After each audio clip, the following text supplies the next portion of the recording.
itu yang lahir pada tahun 1997 ya sampai 2012. Iya, itu kita ya, Iya. kita yang berkembang Nah, di ya, era teknologi. jadi citra diri kita itu tergantung pada dunia digital kayak sosial media. Makanya kebanyakan Gen Z nih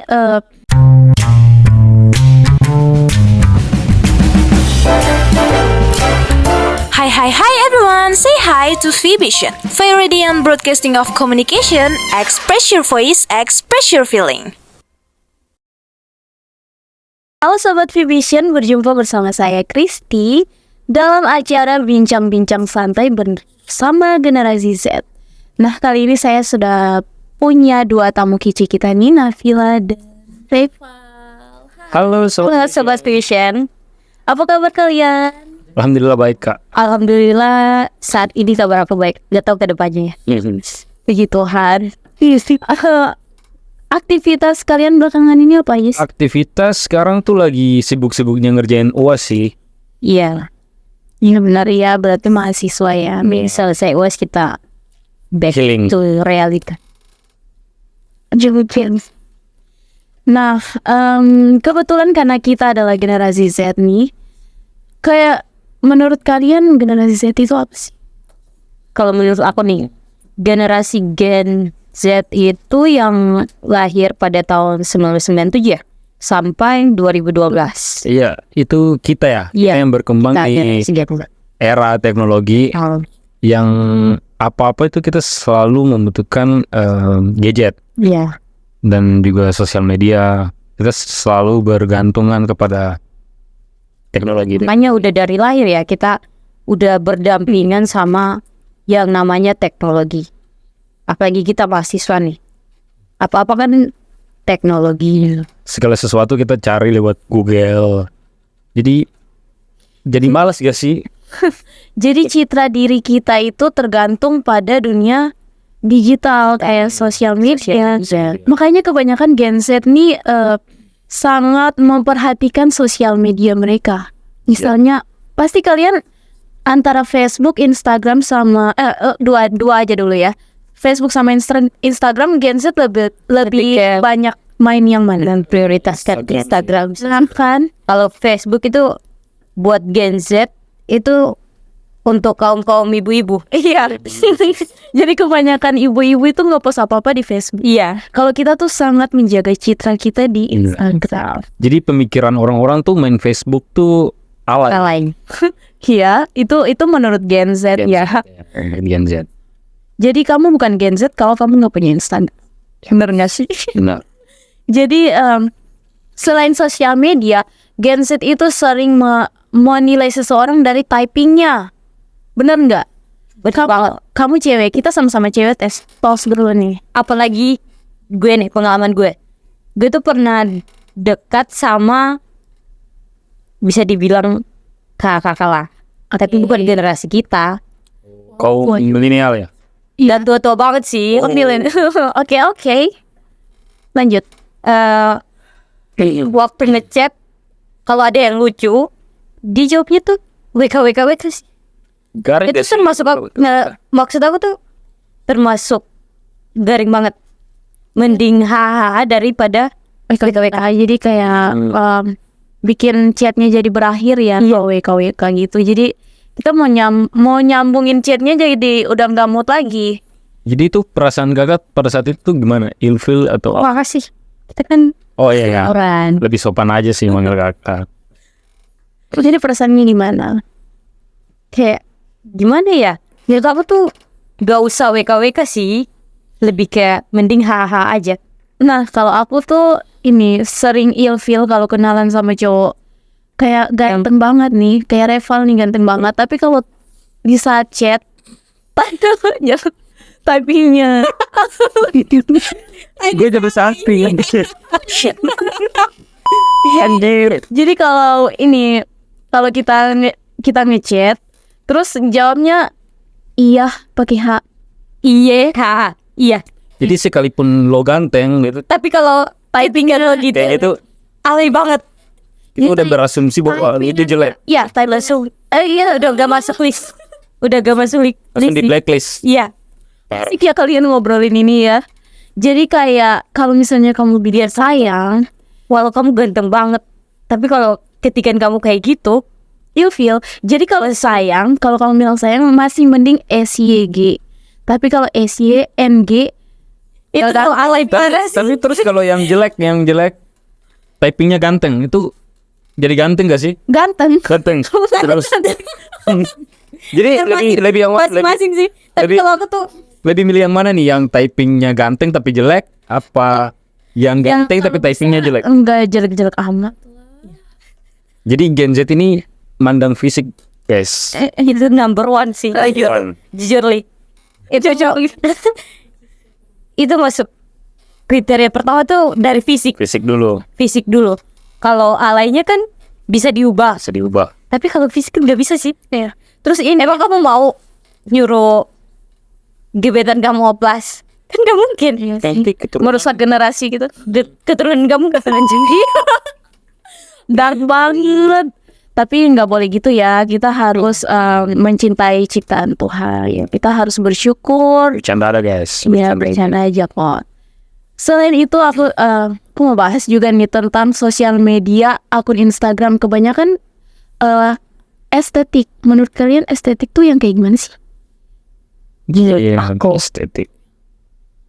Kayaknya ada tuh akun yang nggak punya foto, nggak punya postingan. Jadi postingannya tuh cuma misalnya posting foto hari ini, beberapa hari kemudian nggak ada wajahnya. Biasa Gen Z tuh yang akun Instagramnya cuman kayak awan, terus fotonya bagian wajah tapi samping aja, ngerti nggak? Lebih ke misterius juga sih. Iya. Nah itu yang disebut estetik kan. Untuk Gen Z. Gen Z. Ya jadi kalau kita mengupload sesuatu itu kita lebih mementingkan Estetikan. estetikan ya. Benar kalau Terus kita mau alay-alay atau mengupload kehidupan sehari-hari yang spam lah itu di akun kedua. punya kan akun kedua pasti. Tapi aku nggak punya. Aku nggak punya sih. Emang nggak punya? Menurut aku tuh nggak perlu juga sih. Iya, kan itu ada tuh yang teman dekat. Iya. Kan bisa juga iya. Bisa juga kita sumber yang alay-alay di close friend. Tapi aku kalau kebanyakan mereka lebih milih buat akun kedua Ya jadi dibandingkan lebih- ditaruh di close friend. lebih aktif tuh di akun kedua. Iya. Biasanya Pasti kamu punya akun kedua nih. ya punya. Gen Z. Kalian nggak punya akun kedua sih? Kalau aku prinsipnya itu apa yang aku posting harusnya semua orang bisa menerima itu. Iya. Jadi aku nggak bakalan jadi orang lain dalam Instagram aku. Terima kasih. Menjadi diri sendiri ya. Iya menjadi diri sendiri. Tapi kalau aku udah rasa apa sih? Sih. Kalian kalau kita upload sesuatu tuh beberapa jam ke depan tuh kayak Dihapus. Iya Ada nggak sih? sendiri kan. Ngerasa jelek terus Iya. dihapus. Iya. gak jelas banget apaan sih nih story. Makanya kadang-kadang untuk menghindari itu aku kalau udah post aku nggak lihat lagi. Supaya jangan ngerasa alay kan. Itu senjata saya. Tapi nyesel nggak sih kalau buka arsip di Instagram? Tapi menurut aku kalau lihat arsip-arsip yang dulu bakalan jadi kenangan gak sih? Kangen banget sama masa-masa tega banget sama Tapi kayak kenangannya dia. anjir kok gue pernah ngupload kayak gini tuh. Makanya Rasa gak sih? kalau memposting sesuatu itu harus dilihat baik-baik. Kemudian iya kita harus bijak dalam menggunakan sosial media ya. Yang alay-alay itu jangan sampai mencemari nama baik orang lain atau nama baik kita sendiri ya. Apalagi di sosial media sekarang kan apa-apa tuh kalau nggak suka saling nyindir, saling nyinyir di sosial media. Sebenarnya itu kan nggak bagus. Ya head comment Iya. bisa Kan bagusnya berdampak kepada mental gitu sih. apa salahnya di ngomongin baik-baik, gak usah pakai ditaruh di sosial media. Kalian pernah nggak sih ketemu head comment kayak gitu di postingan kalian? Pernah. Pernah. Kalau aku single sih. Ceritain dong. Wah itu parah banget sih. banyak sih hate comment yang ada di Instagram aku kan. Pasti terganggu mental health. Iya, pasti pertamanya tuh biasa aja sih, tapi sering berjalannya waktu baca kan, akhirnya ngerusak mental aku sendiri sih. Akhirnya dihapus. Terus jadi cara kamu untuk menjaga mental kamu yaitu hapus komentar. Hapuskan hate comment tersebut. Karena supaya tidak dipikirkan lagi gitu. Ya, jadi teman-teman harus pintar, bijaksana dalam bersosial media, apalagi memutuskan untuk komen di postingan orang lain. Jangan sampai menyebabkan mental health orang lain itu rusak ya. Jadi dapat berdampak sekali bagi kehidupan mereka. Ya. Nah, kita masuk dalam poin berikutnya nih. Aku mau bahas tentang hubungan. Boleh nggak sih? Boleh banget. Kalian punya pasangan? Untuk saat ini aku punya. Punya. Saya. Kamu punya? Oke, saya sendiri yang jomblo. Terima kasih ya, guys. Mohon dicarikan guys. Nggak usah sih. Masih betah sendiri. Soalnya pernah disakiti kan. Oh, jadi punya trauma ya Iya, kan? trauma sendiri nih. Jadi kalian tahu HTS? Aku tahu di. Nah, saya adalah korban dari hubungan tanpa status ya guys ya. Aku no komen ya. Komen juga. Kalian tahu nggak sih HTS itu apa? Harusnya kalian. Bukan tanpa status. Nah, iya. Menurut kalian apa? Brengsek sih. Ya, buat kamu. Ya. Buat para lelaki yang Iya, maksudnya nggak ada keseriusan dalam menjalin suatu hubungan. Kayak main-main aja gitu. parah banget sih. Iya, itu yang aku rasain belakangan ini sehingga memutuskan untuk jomblo. Oh, jadi memilih untuk sendiri. Sebenarnya simpel juga, simpel banget sih. Kalau menurut aku nih, kalau kamu berada dalam hubungan HTS, mending gak usah nungguin si cowoknya buat nerima kamu sih. Kamu juga harus, maksudnya kayak berprinsip juga, harus tegas dalam mengambil keputusan, memperjelas buat dia agar hubungan kamu itu jelas mau dibawa kemana. Mendukung kemana? Dibawa kemana hubungan kita jika kau terus. Pasti punya trauma yang sangat berat. Ya jadi boleh nggak sih jadi curhat gitu? Boleh dong. Jadi gini, biasanya hubungan tanpa status itu dimulai dari, kalau aku nih, kesengajaan. Jadi aku tahu bahwa kita tuh nggak bisa bersama, tapi memutuskan untuk bersenang-senang. Jadi kita menjalani hubungan tanpa kepastian. Jadi tapi sering berjalannya waktu, iya pikirnya bahagia aja dulu, tapi Jadi saya sayang, iya jadi terus dilepasin. Iya, tapi karena nggak bisa bersama, jadi ya gitu. Jadi kalau dampak negatifnya tuh, kalau menurut aku nih, kalian kayaknya nggak berpengalaman ya. Aku pernah. Nah, aku mau dengar dampak negatif dari kamu apa? Dampak negatif dari hubungan tanpa status. Nggak, maksud aku pengalaman HTS. Tapi karena punya langsung ke to the point. Wow, makanya langsung. Oh, jadian deh. Jadian, iya. Iya, makanya ini kamu happy ending. Ya, makanya kata aku harus tegas. Iya. Namanya Jadi jangan mempertahankan ego, ya kan? namanya hubungan, kalau didiemin bakalan gitu-gitu aja. Tapi kalau kamu ada komitmen buat hubungan kamu itu, pasti bakalan jalannya ya lurus ke depan. Iya sih. Tapi mungkin kalau kisah aku nih kayaknya emang nggak bisa sama-sama. Jadi memutuskan untuk set ending ya. Jadi kalau menurut aku nih, hubungan tanpa status itu termasuk dalam toxic relationship. Toxic menurut aku. Memang ada yang positifnya. Nah, yang terjadi untuk kisah Nafila ini berakhir dengan happy ending. Tapi kalau aku enggak sih.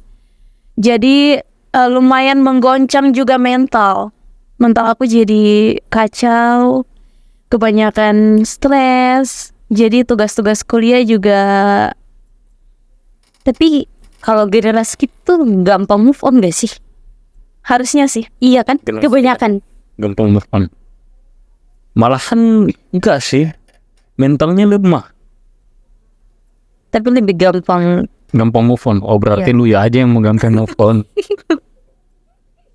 Tapi tergantung sih, tergantung situasi dan putus kondisi. cinta tuh banyak tuh kejadian-kejadian kasus-kasus HTS-an ataupun putus cinta tuh pada mau bunuh diri.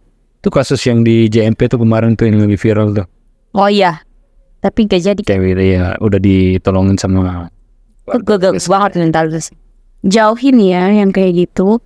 Jadi buat kamu yang mau berada dalam hubungan yang sehat, ya jauhin HTS itu. Harusnya kamu mencari pasangan yang juga sama-sama jatuh cinta agar hubungannya sehat ke depan. Nah, sekarang kita masuk aja ke kebahagiaan. Oke, kalau definisi bahagia bagi kalian tuh apa sih? simple aja sih. Lihat senyuman dia aja udah bahagia. Wow, apa lihat senyumannya Itin? Wah, udah bahagia banget. Malah nangis. Kalau aku nih, aku paling bahagia kalau aku punya banyak uang. Kalau kalian itu keren. Tapi Kalau aku kebahagiaan versi aku tuh udah gak ada sih. wah, Sisanya tuh buat jalan hidup aja. Karena kebahagiaan aku separuhnya udah pergi. Kok menangis sih? Siapa? lu menjalani hari-hari Aku jadi mau nangis. adanya kebahagiaan. Iya, sisanya tuh buat kayak ngikutin arus aja. Karena kayak gimana ya? Di hidup tuh kayak hampa banget. Kayak gak ada sosok mama tuh rasa sendiri banget. Sumpah. Karena karena aku sendiri nih. Kayak apalagi mama aku kan seorang ibu rumah tangga. Nah, jadi apa-apa pasti mama. Dan nyangka banget sih. Kadang ya aku Ya orang yang paling kita butuhkan tuh mama. Jadi ya makanya separuh kebahagiaan aku itu ya cuman sekarang untuk saat ini untuk adik-adik aku, untuk keluarga aku, dan mungkin untuk sahabat aku.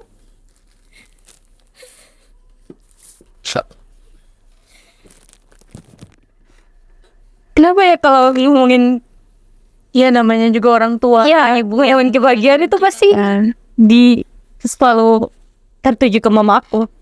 Ya kadang-kadang kita yang punya ibu aja nggak bersyukur. Jadi nangis.